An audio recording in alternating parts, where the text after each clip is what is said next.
How to turn on or turn off transparency or surrounding sound for the Beats Studio 3 on the iPhone 16 series.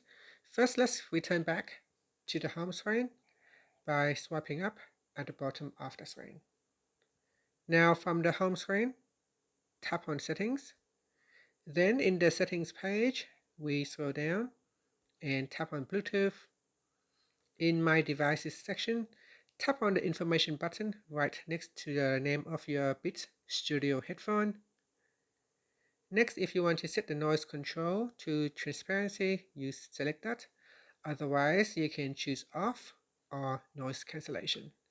So for the feature of transparency, so this mod allows you to hear ambient sounds, making it easier to be aware of your surroundings, especially when you are in a public place and need to interact with others.